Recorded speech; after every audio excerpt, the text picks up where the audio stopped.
तितक्याच ताकदीचे जरी खेळले होते, फलंदाजी होत होती, परंतु गोलंदाजी मार्कवरती विशाल आला आणि तिथे दुसरा चेंडू फेकत असताना एष्ट्यांचा वेध घेणारा चेंडू फेकला आणि तिथे विकेट गमावत असताना जड पावलाने चाललाय. वजन देखील त्याचं तितकंच आहे. ज्याप्रमाणे चालतोय खेळपट्टीवरती खड्डे बिड्डे सगळे भरून निघतील.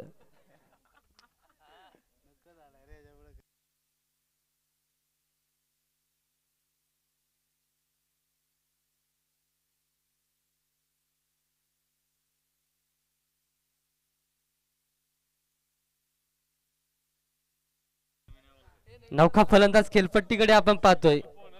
सचिन रचवे संघाची फलंदाजी चांगली आहे, परंतु गोलंदाजीचा विचार करायला गेला तर शेवटच्या षटकामध्ये जर मिलिंद आला नसता तर 60+ धावा आपल्याला धावफलकावरती पाहायला मिळाल्या असत्या, परंतु तिथे धावांना रोखण्यात यश आलं मिलिंदला आणि फलंदाजी देखील चांगली झाली होती.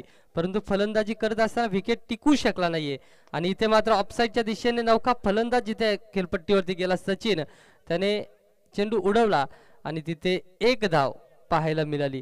आता हर्षला ती कामगिरी करावी लागेल. सलामीला आलाय, सलामीच्या भूमिकेत, आणि सलामीला आल्यानंतर एक भूमिका असते का जितक्या धावा जास्तीच्या जास्ती मोठ्या मोठ्या फटक्याने कमवता येतील त्या कमवाव्या लागतील. आणि हर्षकडे आता ती जबाबदारी आहे मिलिंद महागारी परतल्यानंतर, आणि ती हर्षची जबाबदारी पूर्ण करेल का? कारण समोर गोलंदाज आपण पाहतोय विशाल, खूप चांगला गोलंदाज. अखोटप्प्याचा चेंडू आपण पाहतोय, जोरदार अपील झाले. यष्टीरक्षक तुफान कामगिरी करतोय, अति उत्साही, आणि या संघाचा मला वाटतं हँडसम प्लेयर असेल. चष्मा कॅप आपण पाहतोय.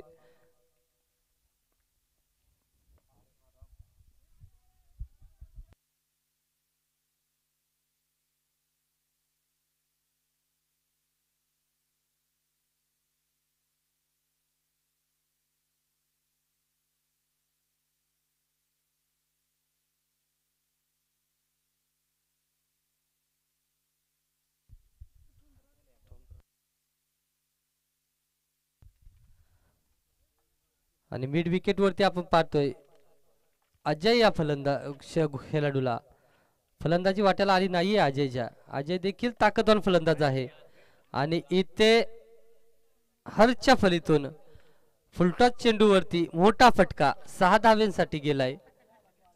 धावसंख्या जाऊन पोहोचेल 24 या अंकावरती.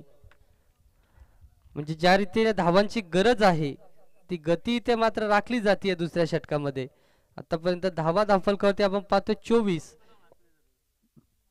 येणारे 12 चेंडू आणि गरज असेल 33 धावांची.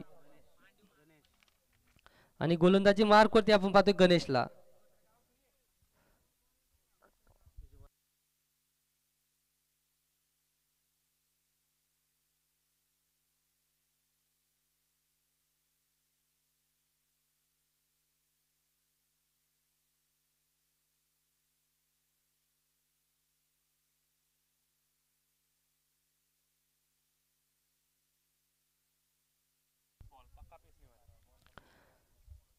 आता स्ट्राईकला असेल सचिन आणि त्याच्या विरोधात गणेश गोलंदाजी करेल. आणि पहिला चेंडू मलिंगा स्टाईलने इथे यॉर्कर फेकत असताना, मलिंगाला ज्या चेंडूसाठी ओळखला जातो तो चेंडू गणेश फेकतोय. आणि ऍक्शन देखील थोडीशी मिळती जुलती आपल्याला पाहायला मिळते.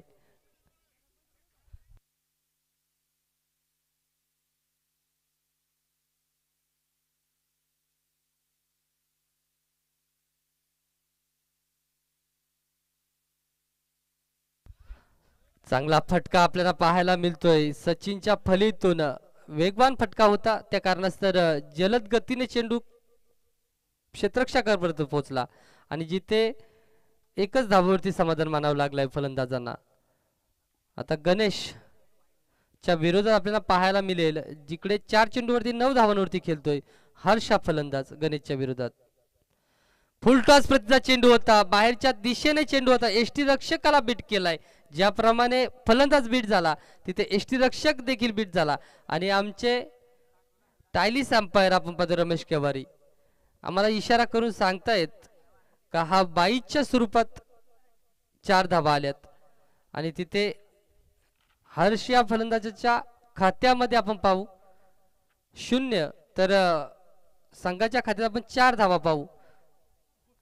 अगदी एस्टेनच्या पाठीमागे उभा राहून चांगली क्षेत्ररक्षण करत होता, एष्टी रक्षण करत होता, परंतु चुकी झाली आहे पुन्हा.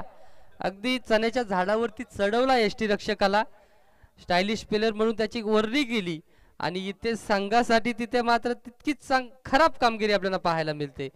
सलगचे 2 चेंडू सोडलेत आणि 2 चेंडूवरती 8 धावा विरोधी संघाच्या खात्यात. वाईट +4, 5 धावा आपल्याला धावफलकावरती पाहायला मिळतील. वारंवार लक्ष देत आहेत आमच्या समालोचनाकडे आणि त्यांना माहिती आहे जोपर्यंत माईक मधून चेंडूची वर्णी होत नाहीये तोपर्यंत मी इशारा करत राहील. आमचे रमेश केवारी चांगले पंच आम्हाला लाभलेत आजच्या दिवसात, शेवटच्या दिवसात.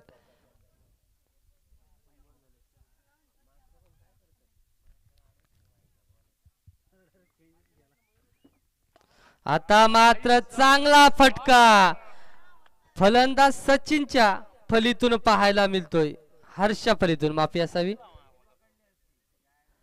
अगदी ओव्हरपिच चेंडू होता, लगभग यॉर्कर होता, परंतु त्याच्यावरती मिनी हेलिकॉप्टर ताकदवान फटका आणि तिथे षटकार पाहायला मिळाला. आत्मविश्वास वाढलाय त्याचा.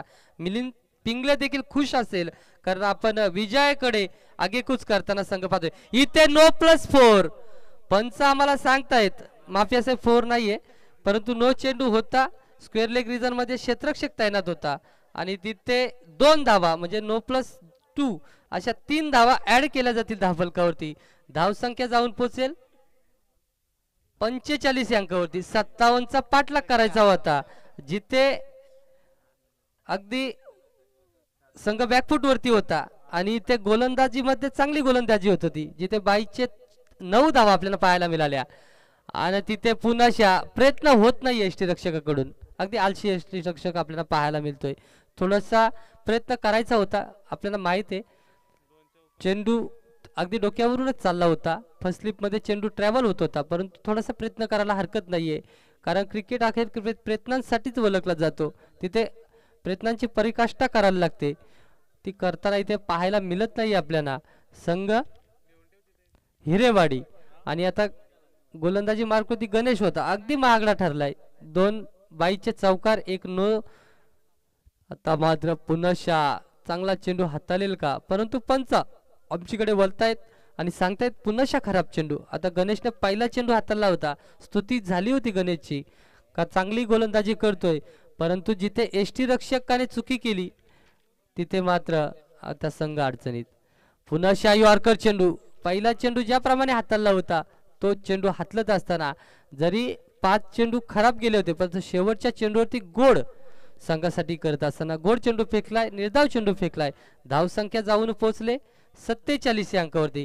6 चेंडू 10ची गरज असेल आणि आपण पाहतोय सलामीला गेलेला हर्ष आणि त्याच्या साथीने सचिन, दोन्ही फलंदाज अजून खिलपट्टीवरती रवाना आहेत, तटस्थ आहेत. त्यांची भूमिका देखील तटस्थ राहिली आहे. जिथे चौकार षटकार येत नव्हते तिथं मात्र सिंगल आणि डबलने काम चालवला आणि जेव्हा जेव्हा संधी मिळाली आणि त्या संधीवरती प्रहार चढवले आणि संघाची धावसंख्या नेऊन ठेवली तब्बल 47 अंकावरती.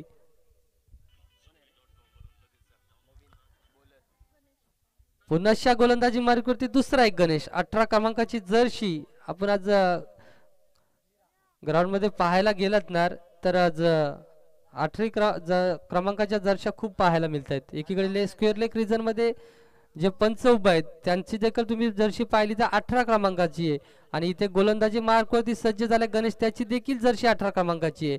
आणि आजचा क्षण देखील वेगळा आहे. ICC टुर्नामेंटची जी चॅम्पियन ट्रॉफी आहे तिथे इंडिया विपक्षात न्यूझीलंड हा सामना आपल्याला पाहायला मिळेल. तिथे चुकी झाली विशालकडून, जिथे एक धाव होती, उशिराने चेंडूला फील्ड केला, उचलला, फेकणार तत्पूर्वी पुन्हा फलंदाजीवरती सज्ज असलेला हर्षने 2 धावा कंप्लीट केल्या.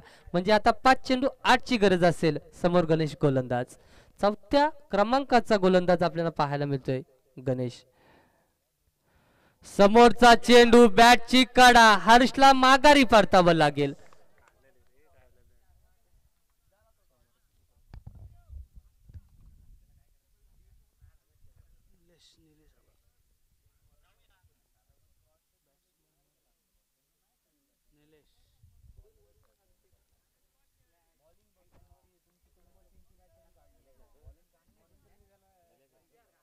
अरे निल्या खेळतो ना. योग्यला का नाही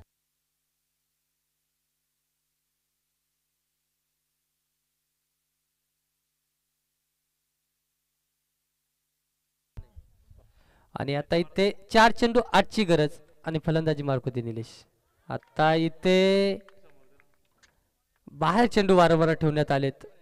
अगदी आपण ग्रामीण क्रिकेटमध्ये पाहतो गोलंदाजांचा तब्बल 6 चेंडूमध्ये 4 चेंडू आउटसाइड द ऑफ स्टॉप चेंडू पाहायला मिळतात. कारण बचाव करायचा असतो. शॉर्ट टर्म क्रिकेट आहे. 4 षटकांमध्ये फलंदाजाचा लक्ष असतो मोठ्या फटक्यासाठी आणि त्याच्यावरती मात करत असताना आउटसाइड द ऑफ स्टंप शरीरापासून आणि बॅटच्या रडारपासून चेंडूला दूर ठेवण्याचा प्रयत्न आता तब्बल 3 चेंडूवरती आपल्याला पाहायला मिळाला आहे.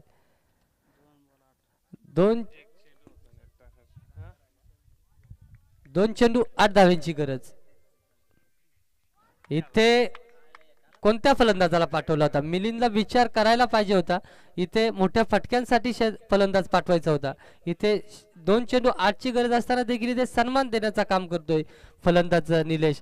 कुठे सामना बनवला होता हर्षने आणि इथे पाणी लोटत असताना आता मात्र अकुटप्याचा चेंडू त्याच्यावरती फटका खेळण्याचा प्रयत्न. शेवट गोड झाला हिरेवडी संघाचा आणि इथे विजय मिळवत असताना बेस्ट ऑफ लक संघ हिरेवाडी तर हार्ड लक संघ रचपे.